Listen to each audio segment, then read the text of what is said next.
ഉപ്പ് ഒരു പോയിസൺ ആണെന്ന് പറഞ്ഞാൽ നിങ്ങൾ വിശ്വസിക്കുമോ? ഏകദേശം 50% ഇന്ത്യക്കാർ അവരറിയാതെ തന്നെ ആവശ്യത്തിൽ കൂടുതൽ ഉപ്പ് കഴിക്കുന്നുണ്ട്. ICMR പറയുന്നത് ഒരു ദിവസം മാക്സിമം 1 ടീസ്പൂൺ ഉപ്പ്, അതായത് 5 ഗ്രാം ഉപ്പ് മാത്രമേ ഉപയോഗിക്കാൻ പാടുള്ളൂ എന്നുള്ളതാണ്. കാര്യം എന്താണെന്ന് വെച്ചാൽ ഉപ്പ് എന്ന് പറയുന്നത് സോഡിയം ക്ലോറൈഡ് ആണ്. ഈ സോഡിയം നമ്മുടെ ഹെൽത്തിനെ പല രീതിയിൽ എഫക്ട് ചെയ്യും. ചിപ്സ്, സോസ്, അച്ചാറ് ഇതിലെല്ലാം സോഡിയം ഉണ്ടെന്ന് നമുക്കറിയാം. പക്ഷേ നമ്മൾ കുക്ക് ചെയ്യുമ്പോൾ ഇടുന്ന ഉപ്പിലും പിന്നെ ബേക്കിംഗ് സോഡ, അജിനോമോട്ടോ പോലുള്ള ഐറ്റംസിലും സോഡിയം നല്ലപോലെ ഉണ്ട്.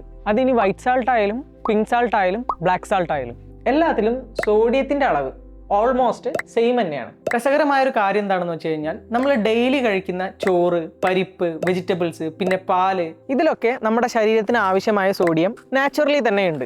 ഏകദേശം 300 to 400 മില്ലിഗ്രാം. അതിന് പുറമെ നമ്മൾ കഴിക്കുന്നതെല്ലാം എക്സ്ട്രാ ആണ്. കുറേ കാലം തുടർച്ചയായി കൂടുതൽ ഉപ്പ് കഴിച്ചാൽ high blood pressure, kidney problems, പിന്നെ സ്റ്റൊമക്ക് ഇഷ്യൂസ് വരെ വരാം. സോ പരമാവധി ഫ്രഷ് ഫുഡ് കുക്ക് ചെയ്യാൻ ശ്രമിക്കുക. ഇനി പാക്ക്ഡ് ഫുഡ്സ് വാങ്ങുമ്പോൾ ലോ സോഡിയം ആയിട്ടുള്ള പ്രൊഡക്റ്റ് നോക്കി വാങ്ങാൻ ശ്രമിക്കുക. ഇങ്ങനെ ഒരു അവയർനെസ് എല്ലാവരിലേക്കും ഉള്ളത് വളരെ നല്ലതാണ്. Small changes, big benefits.